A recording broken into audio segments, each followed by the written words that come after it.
Hi guys. आज हम करेंगे DGC3 का ब्लॉक 4। फर्स्ट है हमारी यूनिट 1। यूनिट 1 में आपको ये 4 टर्म्स मिलेंगी जो आपको लगता है कि सेम होती है पर इनका मतलब अलग अलग है।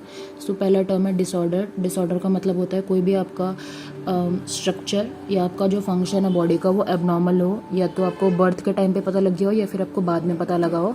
कोई भी आपका जो डिसऑर्डर है जैसे ADHD या ऑटिज़म है, ये कभी कभी बर्थ के टाइम पे पता लग जाता है, या फिर जैसे ADHD है वो हमको बाद में पता लगता है, जिसमें बच्चा जो होता है वो हाइपर एक्टिविटी शो करता है और उसकी जो अटेंशन स्पैन है वो काफ़ी कम होता है। ठीक है।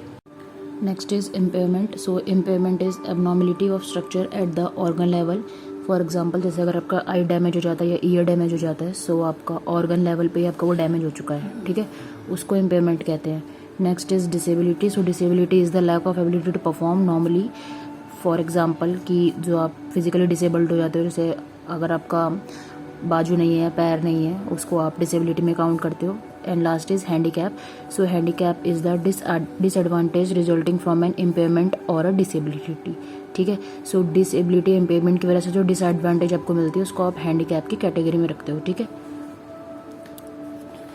Next is types of disorders क्या क्या होते हैं। डिसऑर्डर्स काफ़ी टाइप के होते हैं, जैसे depression disorder, anxiety disorder, schizophrenia, childhood disorder, impulse control disorder, personality disorder, adjustment disorder, family problems वगैरह। ठीक है। ये सारे आपके डिसऑर्डर्स होते हैं। उसके बाद आता है बारी रिहेबिलिटेशन का, कि रिहेबिलिटेशन क्या होता है। It is a process to provide knowledge and skills needed for optimal physical, psychological and social functioning, and it involves preventing disability and maintenance of social involvement. ठीक है। बेसिकली रिहेब में आपको help करते हैं जो भी आपकी सिचुएशन है उससे मेंटली, फिजिकली, इमोशनली ओवरकम होने में और सोसाइटी में एडजस्ट होने में। ठीक है। What is the purpose of a rehabilitation centre? Its purpose is to reduce disability, acquire new strategies, restore good health, restore good condition, restore rights and ranks. ठीक है। बेसिकली इसका पर्पज़ ये है कि जो डिसेबल्ड पर्सन है उसकी help करी जाए, उसको कोप करने के लिए न्यू स्ट्रेटेजीज बताई जाए, उसकी हेल्थ और उसकी कंडीशन को बेटर करा जाए और उसको सोसाइटी में हेल्प करी जाए टू स्टैंड आउट। ठीक है। Next is types. टाइप्स क्या क्या रिहेबिलिटेशन के। फिजिकल रिहेबिलिटेशन होती है, कॉग्निटिव रिहेबिलिटेशन होती है, ड्रग रिहैब्स होते हैं, वोकेशनल रिहैब्स होते हैं। ठीक है। फिजिकल रिहैब वहाँ पे जहाँ पे आपका फिजिकली जो भी अगर आपको डिसेबिलिटी है उसको ठीक करते हैं। कॉग्निटिव में आपको मेंटली हेल्प करते हैं। ड्रग रिहैब में जो इंसान को ड्रग अब्यूज़ वगैरह हो रखी होती है उसको हेल्प करते हैं। वोकेशनल में आपको जो आपका करियर वगैरह उससे रिलेटेड गाइडेंस के लिए हेल्प करते हैं। ठीक है। फिजिकल रिहैब में क्या होता है, सर्जरी आफ्टर एक्सीडेंट, अगर कोई भी आपकी एक्सीडेंट वगैरह वो सर्जरी करनी होती है। Restoring physical functioning, physical therapy और फिजियोथेरेपी। कॉग्निटिव में आपका करते हैं improving the ability to perform the impaired function through practice, planning for developing strategies to compensate their functioning of the brain. ठीक है। ब्रेन से रिलेटेड है ये। ड्रग में आपका जो फिजिकल और साइकोलॉजिकल सपोर्ट फंक्शन होता है जिससे आप ईज रह पाओ डे टू डे वर्किंग में, वो आपका ड्रग रिहैब में होता है। ठीक है। Then last is vocational rehab. यहाँ पे आपके pre vocational plus vocational training की जाती है जिसमें आपको गाइडेंस और काउंसलिंग मिलती है। सेलेक्टिव प्लेसमेंट और जॉब एनालिसिस वगैरह कैसे किया जाए आपके साथ में हेल्प करते हैं। ठीक है। Unit 1 is over. बढ़ते हैं यूनिट 2 की तरफ। Unit 2 is about disability. Disability की डेफिनेशन मैंने आपको ऑलरेडी पीछे बता दी है। Then we have types of disabilities. Disability can be of many types, which is mental retardedness, visual impairment, hearing impairment, orthopedic disabilities, learning disability या ADHD. अब हम इन सभी के बारे में डीप में पढ़ेंगे। ये यूनिट थोड़ी बड़ी होने वाली है, अगर आपको स्किप करनी है तो आप स्किप कर दो। सबसे पहले हम पढ़ते हैं what is mental retardation. It is incomplete development of mind because of impairment of skills development during developmental period which contributes to overall level of intelligence. ठीक है। बेसिकली योर MR इज जब आपका ब्रेन डेवलप हो रहा होता है वो पूरा डेवलप नहीं हो पाता, उसकी वजह से जो स्किल्स चाहिए होते हैं वो डेवलप नहीं हो पाते हैं। ठीक है।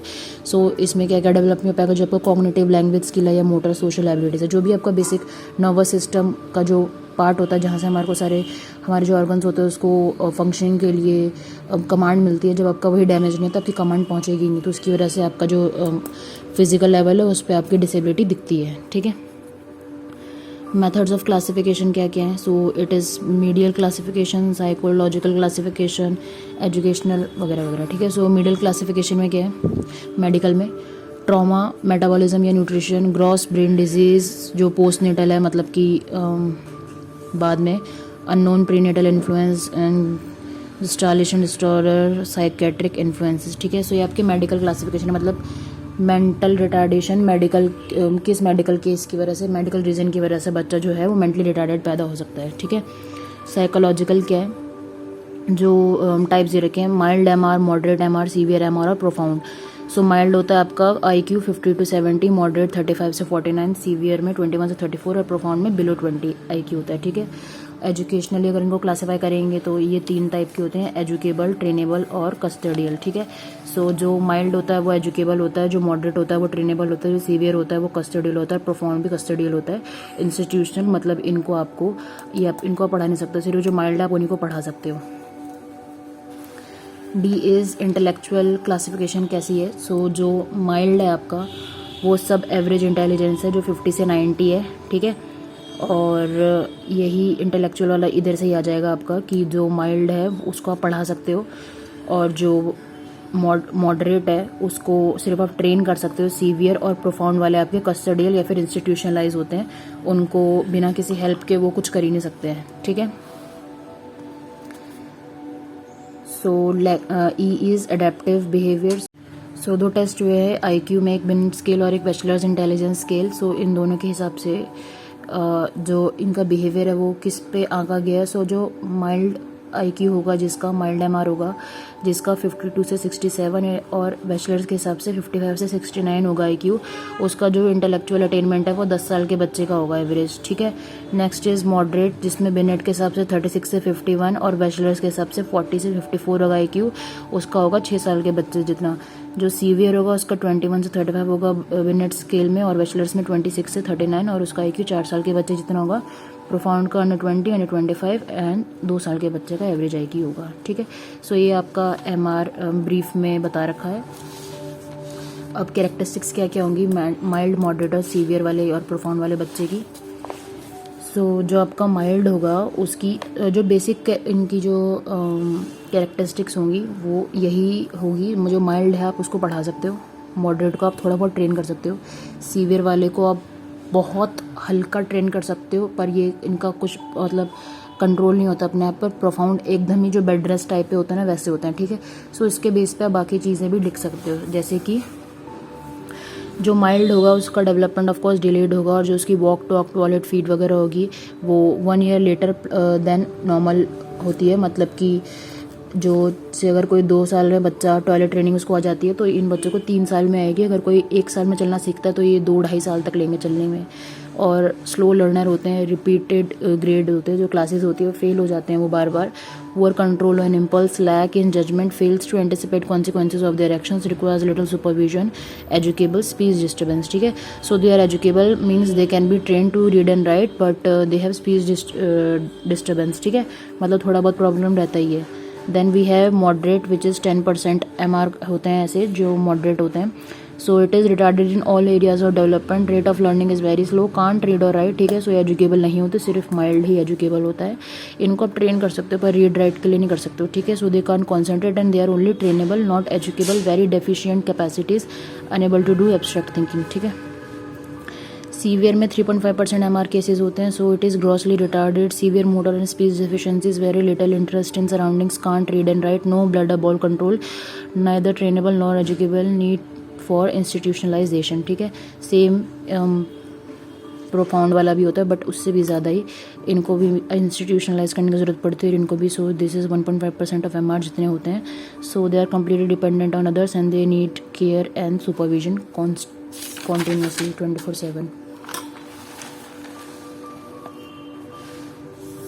इनका जो ग्रोथ होता है वो रिटार्डेड होता है, फिजिकल डिफॉर्मिटीज़ होती हैं, pathology of central nervous system, इनका जो सेंट्रल नर्वस सिस्टम है उसको काफ़ी सपोर्ट की ज़रूरत होती है, और म्यूटिज़म भी होता है, सीवियर स्पीच डिस्टर्बेंस होती है, कांट ये क्या लिखा है, can't satisfy physical needs, life span very short and institutionalisation is must, ठीक है। सो इसमें मस्ट होता है।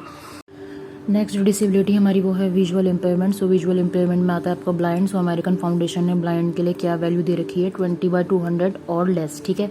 सो कोई ब्लाइंड कब कहा जाए किसी को ब्लाइंड, अगर जो एक नॉर्मल इंसान को 200 मीटर पे पड़ी हुई चीज़ दिख रही है और उस जो ब्लाइंड इंसान है उसको वो 20 पे दिखेगी, वो एक उस कैटेगरी में एक इंसान को हम ब्लाइंड कहेंगे, ठीक है। और जो पार्शली साइटेड होंगे उनको 20/200 से लेके 20/70 तक की रेंज होती है उनकी, मतलब कि अगर जो एक नॉर्मल इंसान को 70 मीटर की दूरी पे दिख रहा होगा वो उसको 20 मीटर की दूरी से दिख पाएगा, ठीक है। सो ब्लाइंड की क्या डेफिनेशन है, total loss of site and they use Braille लिपि होती है जो ब्लाइंड लोग पढ़ते हैं, जिसमें छेद हो रखे होते हैं और वो उसको फील करके पढ़ते हैं। पार्शियली साइडेड में होता है जो विजन होता है उसमें थोड़ा बहुत रिमेनिंग होता है, बहुत हल्का सा उनको दिखता रहता है पार्शियली, ठीक है। सो इसकी कैरेक्टरिस्टिक्स क्या है, अगर कोई ब्लाइंड है या फिर पार्शियली ब्लाइंड है तो उसकी जो आइज़ होंगी वो वाटरी होंगी, रेड और इम्प्लीमेटेड आइज़ होंगी, jumpy and unsynchronised eye movements होंगी, डिफिकल्टी होगी उसको रीडिंग करने में, स्मॉल प्रिंट्स की डिजीनेस होगी, क्लमजी मूवमेंट होगी बिकॉज उसकी दिख नहीं रहा तो चलेगा ढंग से, problem with mobility and orientation, lack of visual feedback intervention, ठीक है। सो थर्ड हमारी डिसेबिलिटी है hearing impairment. So hearing impairment is child who can barely, child who cannot hear sounds at or above a certain intensity level and are classified as deaf, while a hearing loss is considered hard of hearing। क्या है लिखा है ये, बस def तक ही समझ लेना। सो इसका भी रेंज है, जो माइल्डली डेफ है उसका होगा 20 से 30 dB। dB की कुछ फुल फॉर्म होती है डेसिबल ही होती है।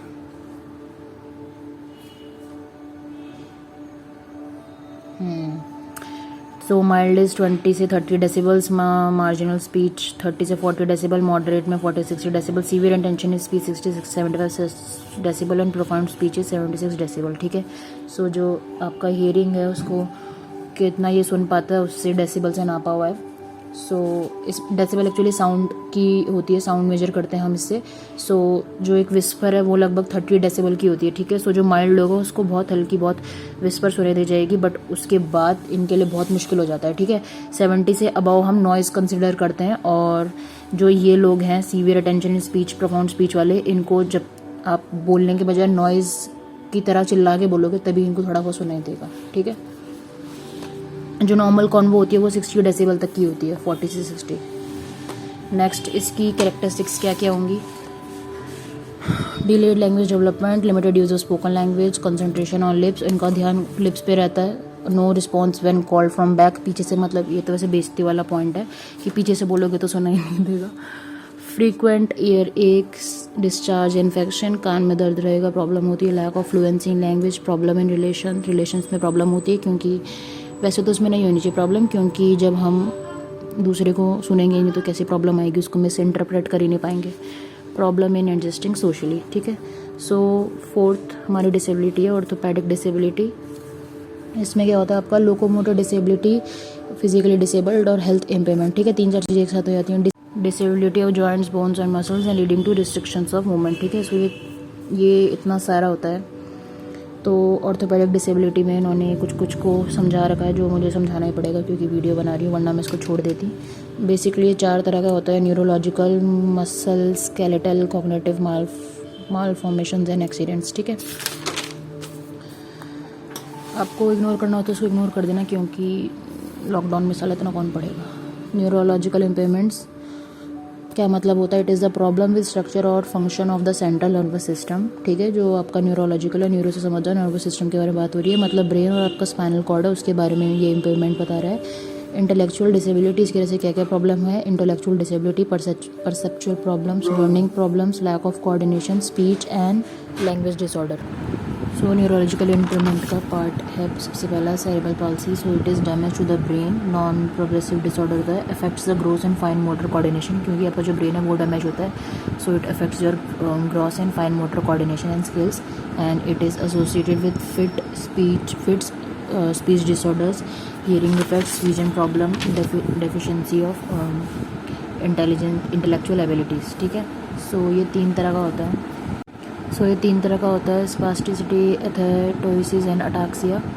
सो सबसे पहला स्पास्टिसिटी है, it is loss of voluntary motor control, और जो आपके मूवमेंट्स होते हैं वो काफ़ी टेंस होते हैं, जर्की होते हैं और पोअरली कोऑर्डिनेटेड होते हैं। Then it is athetosis, so it is involuntary purposeless movement of the limbs and uncontrolled movement. Third is ataxia, it is damage to the cerebellum lower part जो आपका brain का होता है। It results in balance problem, जिसमें आपके जो fine motor और gross motor movements होती हैं पुअर हो जाती हैं, poor depth perception, slurred speech and a staggering gait, ठीक है। सो आपका जो बेसिकली स्पीच और मोटर स्किल्स वगैरह है वो प्रॉब्लम क्रिएट करता है। On the basis of limbs जो इफेक्ट होते हैं इनको 4 तरह की कैटेगरी में डिवाइड करते हैं. सो फर्स्ट इज़ अगर जो दोनों लेग हैं वो इफेक्ट होता है तो इट इज़ डिप्लेजिया. अगर एक साइड आपकी होती है हेमीप्लेजिया. अगर आपके हाथ पैर हो जाते हैं चारों तो इट इज़ क्वाड्रिप्लेजिया. और अगर आपका पूरा बॉडी ही इसकी वजह से प्रॉब्लम में आता है तो इट इज़ पैराप्लेजिया. ठीक है. बी जो हमारा इसके अंडर में आता है part, it is skeletal condition, जिसमें आपका जो मसल्स या बोन्स हैं उसमें आपको प्रॉब्लम आती है, डेफिशिएंसी रहती है लेग्स, आर्म्स, जॉइंट और स्पाइन में, वेयर आपको जो चलने और खड़े या बैठने में डिफ़िकल्टी होती है. ये आपका पार्ट है 2 टाइप्स का मस्कुलर डिस्ट्रॉफिया. सो इसमें आपकी जो मसल्स हैं वो प्रोग्रेसिवली वीकन होती चली जाती हैं, degenerates until they can no longer function. It is a hereditary disease. ठीक है. इसका कोई क्योर भी नहीं है. सो ये 2 तरह की होती है. ड्यूकेन मस्कुलर डिस्ट्रॉफी जो बॉयज़ में होती है और it is noticed when the child starts to walk. ठीक है. और सेकंड है लैंडोजी डिफर्नी मस्कुलर डिस्ट्रॉफी और it affects the child muscles in shoulder, legs, arm, pelvic girdle. और स्टार्टिंग में ये हेल्दी लगता है बच्चा, बट धीरे धीरे जो मसल्स होती हैं they are replaced by fatty tissues. ठीक है. फिर सी है congenital malformation. It is the defect या फिर malformation of the body part या फिर ऑर्गन. डी है आपका एक्सीडेंट्स इन्फेक्शन, जो कि हमारे फॉल्स, गिरने की वजह से, बॉर्न पॉइजनिंग एक्सीडेंट्स की वजह से हो जाते हैं. They might lead to neurological impairments. ठीक है. और कैरेक्टरिस्टिक्स क्या होंगी? Difficulty in standing, joint move करने में प्रॉब्लम होगी, up and down, poor sensory feedback, poor dexterity, motor in coordination, problems in blood है, बॉल मूवमेंट्स है, एक्स एंड पेन्स. ठीक है. सो ये सारे प्रॉब्लम होते हैं. उसके अलावा जो डिसेबिलिटी है, लर्निंग डिसेबिलिटीज़, वो कौन सी हैं? सो मैंने यहाँ पे लिखी हुई है आपके लिए पूरी की पूरी. So dyslexia is reading disorder, dysgraphia is writing disorder. Agraphia भी राइटिंग डिसऑर्डर होता है. सीवियर कंडीशन ऑफ डिस्ग्राफिया, जब ये थोड़ा और ज़्यादा ख़राब हो जाता है, it is agraphia. Dysthymia is mood change disorder. Dyscalculia is calculation maths disorder. BDD dysmorphia is body dysmorphic disorder. Dyspraxia is sensory integration disorder, hand eye coordination poor हो जाता है. Dysmemographia is memory disorder. Autism is lack of communication skills. Aphasia और dysphasia is language disorder. ADHD is attention deficit hyper activity disorder. It is lack of concentration. VNH is visual process, VPH is visual processing disorder. Symbol direction map ये समझ नहीं पाते हैं. ठीक है. So your unit 2 is complete. We will move on to unit 3. Unit 3 is cause of disability. क्या क्या होता है? सो उन्होंने 3 पार्ट में डिवाइड करा हुआ है कॉज ऑफ डिसेबिलिटी को. प्रीनेटल मतलब बर्थ से पहले, पेरीनेटल मतलब during the birth, and postnatal is after the birth. So prenatal में जो प्रॉब्लम होती है डिसेबिलिटी, वो क्या हो सकते हैं? क्रोमोसोमल एबनॉर्मलिटी, जो आपका क्रोमोसोम्स हैं वो ऊपर नीचे हो सकता है. 46 होने चाहिए, 45, 47 हो सकते हैं. RH इनकम्पैटिबिलिटी, स्ट्रेसिंग मदर, अगर मदर को काफ़ी स्ट्रेस है. एनवायरमेंटल कॉजेज़ हो सकते हैं, जिसमें जो ड्रग है वो एक्स्ट्रा अगर मदर ने कंज्यूम कर रखा है तो बच्चे को प्रॉब्लम होती है. मेडिकेशन की वजह से हो सकती है. अगर मदर एल्कोहलिक तो तब हो सकती है. इम्प्रॉपर न्यूट्रिशन, उसको गया नहीं, इन्फेक्शन अगर उसको कुछ हो गया while the baby still in the जो मम्मी की बैली है उसमें. मैटरनल डिजीज़ कोई हो सकती है. और एज ऑफ पेरेंट्स. ठीक है. अगर पेरेंट्स मदर काफ़ी एज है और उस टाइम पे वो कंसीव करती है तो थोड़ी प्रॉब्लम्स हो सकती हैं. पेरीनेटल मतलब ड्यूरिंग बर्थ, जब बच्चा हो रहा है उस टाइम पे क्या क्या प्रॉब्लम है. ड्रग्स ड्यूरिंग डिलीवरी, अगर कोई ऐसा ड्रग दे दिया जो उसकी वजह से बच्चे को प्रॉब्लम हो सकती है तो उधर वहाँ पे डिसेबिलिटी बच्चे को हो सकती है. प्रीमेच्योर डिलीवरी हो जाती है अगर, या फिर अगर ऑक्सीजन की सप्लाई कम होती है तो भी बच्चे के ब्रेन को डैमेज पहुँचता है, या फिर कोई इन्फेक्शन उस टाइम पर अगर हो जाए तो. पोस्टनेटल मतलब आफ्टर द बच्चा इज़ बॉर्न. फिजिकल इंजरी अगर कोई हो जाए उसको, या कोई भी डिजीज़ उसको हो जाए. एनवायरमेंटल फैक्टर, जिसमें एक्सीडेंट हो जाए उसका, या फिर ट्रॉमा कोई चला जाए बेबी का, मतलब अगर उसको उसी टाइम पे केयर अफेक्शन नहीं मिला है और उसको कोई भी केयर नहीं कर रहा, उसको ठंड मतलब उसको ऐसे छोड़ा हुआ अबेंडन कर दिया है तो उससे भी काफ़ी प्रॉब्लम होती है. सिम्टम्स क्या होते हैं? डिलीट कराए आफ्टर 5 मिनट, या फिर लो बर्थ वेट है 2500 ग्राम से अगर कम है. प्री मेच्योरिटी, पोस्ट मेच्योरिटी है. कलर अगर बच्चे का पेल, येलो, ब्लू या प्लेथोरिक है. और एक्टिविटी अगर उसकी डल है, लेथार्जिक है, वो सोने पे लगा हुआ, जिटरी, इरिटेबल है, या फिर कॉन्वल्सिव है. ठीक है. सो ये बच्चे के सिम्टम्स हैं. अगर बच्चा पैदा होने के बाद कुछ ये सिम्टम दिखा रहा है, इसका मतलब कोई प्रॉब्लम है. सो ये डिसेबिलिटी के फैक्टर्स हो सकते हैं. Unit 3 is over. Unit 4. Unit 4 is rehabilitation counselors. What they do, they help disabled people to achieve their goals, ensures whether individuals are being properly transitioned into areas they will be likely to pursue their lives. ठीक है. So different types की होती है, personal counselling, career counselling, academic counselling, crisis interventions. ठीक है, counselling interventions क्या होती है? इंडिविजुअल की काउंसलिंग करते हैं, जो उसकी एकेडमिक प्रॉब्लम है उसको सॉल्व करते हैं। क्लासरूम मैनेजमेंट को बताते हैं कैसे मैनेज कर सकते हो, स्ट्रेस से कैसे मैनेज कर सकते हो, क्रॉनिक डिसेबिलिटी उसके लिए क्या क्या आपको ज़रूरी चीज़ें, इंक्लूसिव एजुकेशन रख सकते हैं, रीअडेप्टेशन प्रोसेस रख सकते हैं, कंसल्टेशन रख सकते हैं, प्रोफेशनल रोल क्या क्या हो सकता है, पेरेंट टीचर मीटिंग एक मस्ट है जब काउंसलिंग अगर करें बच्चे की, तो ये रखनी चाहिए। असेसमेंट कर सकते हैं जिसमें हम आइडेंटिफिकेशन कर सकते हैं, स्क्रीनिंग कर सकते हैं बच्चे की, जो उसके पॉजिटिव और नेगेटिव्स हैं। टूल्स इसमें यूज़ कर सकते हैं, developmental screening test which is DST, Vineland social maturity scale which is VSMS and Gesell developmental schedule which is GDS। Detailed psychological assessment रख सकते हैं जिसमें हम बच्चे का intelligence, personality, aptitude, attitude, interest वगैरह को असेस कर सकते हैं। एक MSc भी होता है, मेंटल स्टेटस एग्जामिनेशन, हम वो भी टेस्ट कर सकते हैं बच्चे का। इंटरवेंशंस क्या होंगे? चाइल्ड विद स्पेशल नीड, उसकी काउंसलिंग होगी, बिहेवियर मॉडिफिकेशन टेक्निक यूज़ कर सकते हैं, स्पेशल एजुकेशन यूज़ कर सकते हैं, फिजियोथेरेपी यूज़ कर सकते हैं, ऑक्यूपेशनल थेरेपी यूज़ कर सकते हैं, स्पीच थेरेपी, वोकेशनल रिहेबिलिटेशन, ये सब यूज़ कर सकते हैं। प्रिवेंशन प्रोग्रेस की होगी, 3 तरह की होती है, primary prevention, secondary prevention and tertiary prevention. Primary prevention is जब उसका प्रीनेटल और पेरीनेटल केयर है उसको इम्प्रूव करो ताकि प्रॉब्लम स्टार्ट होने से पहले उसको एलिमिनेट कर पाओ। सेकेंडरी में जो इन्फेंट्स हाई रिस्क पे होते हैं उनकी प्रॉब्लम को अर्लीस्ट लेवल पे आइडेंटिफाई करो और पोटेंशियल फैक्टर्स को भी आइडेंटिफाई करके एलिमिनेट करो। टर्शियरी लेवल पे मिनिमाइज़ कर सकते हैं डिसेबिलिटी को by taking preventive steps at different stages. ठीक है, educational programme for children with special needs क्या क्या हो सकता है? Regular class placement with few और no supportive services, consulting teacher. Basically जो भी स्पेशल नीड वाले बच्चे, इंक्लूसिव एजुकेशन वालों को साड़ना थोड़ा है कि उनको सबके साथ में बैठा के पढ़ा सकते हैं और स्पेशली उनकी नीड्स को फोस्टर कर सकते हैं, उनको ध्यान दे सकते हैं। उनके लिए स्पेशली हम रेगुलर क्लासेस के अलावा एक्स्ट्रा क्लासेस रख सकते हैं जहाँ पे उनको हेल्प मिले, और रेजिडेंशियल स्कूल ताकि उधर उनको जाने आने जाने प्रॉब्लम ना हो, घर जैसा ही माहौल हो, फुल टाइम स्पेशल क्लास चले उनके लिए। ठीक है, तो ये सब चीज़ें हैं। Unit 4 over. Unit 5 is problem behaviour. So problem behaviour की 10 कैटेगरीज क्या क्या होती हैं? Violent destructive behaviour, temper tantrums, misbehaviour, self injury, repetitive behaviour, और behaviour, over activity, hyper activity, rebellious behaviour, anti social behaviour या फिर फियर। ठीक है, सो ये सारे आपके प्रॉब्लम बिहेवियर होते हैं। And when behaviour is considered problematic, अगर वो खुद के लिए दूसरे के लिए डेंजरस हो, जब बिहेवियर एज अप्रोप्रिएट ना हो, जब बिहेवियर इंटरफेयर करे लर्निंग में, जब बिहेवियर आपको इरिटेट करे, स्ट्रेस करे, which is not socially acceptable. ठीक है, मैनेजमेंट क्या कर सकते हो प्रॉब्लमेटिक बिहेवियर की? सबसे पहले आइडेंटिफाई करो, उसके बाद उसकी स्टेटमेंट, मतलब प्रॉपर्ली आपको पता होना चाहिए कि पर्टिकुलर कौन सा बिहेवियर है। ऐसा नहीं है कि आप उसको, क्योंकि अगर आप उसे गलत नाम दोगे तो फिर नाम के हिसाब से उसके सिम्टम और बाकी चीज़ें भी आती हैं। ठीक है, सो उसके बाद फिर सिलेक्शन कि आपको अगर 2-3 है उसके प्रॉब्लमेटिक बिहेवियर है तो उसमें किसको आपको पहले टैकल करना है, फिर आइडेंटिफिकेशन करना है कि कैसे आप क्या रिवॉर्ड या पनिशमेंट या रेनफोर्समेंट देके उसको ठीक करोगे बिहेवियर को।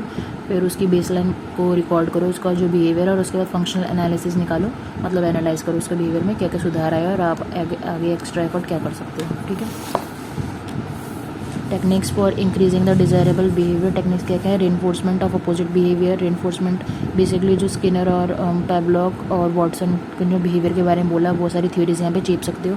किसी भी बिहेवियर को इंक्रीज और डिक्रीज़ करने के लिए आप साथ में उसका रेनफोर्समेंट या पनिशमेंट ऐड ऑन कर सकते हो, और जो टारगेट बिहेवियर है उसको इंक्रीज और डिक्रीज़ करने के लिए भी आप सेम चीज़ कर सकते हो। ठीक है, techniques for increasing the behaviour modification, यही सब जो मैंने बकवास करी। पनिशमेंट, जिसमें अगर आपको कोई रिस्पॉन्स का बिहेवियर प्रिवेंट करना सो पनिशमेंट दो। एनवायरमेंटल मैनिपुलेशन, फिजिकली रिस्ट्रेन करके देख लो। एक्सटेंशन, अगर उसका रिस्पॉन्स कंट्रोल करना तो एक्सटेंशन मतलब उड़ाई दो। Time out, restoration and over correction. Aversion therapy, जिसमें आप उसको नॉक्शियस सब्सटेंस के साथ में बिहेवियर को रिलेट करते हो, जिसकी वजह से उसका वो जो बिहेवियर है जो आपको नहीं चाहिए वो कम होता जाता है, और जो आपको चाहिए बिहेवियर वो इंक्रीज़ होता है। ठीक है, so your unit 5 is also over. Next video में हम करेंगे last unit which is block 5। Bye.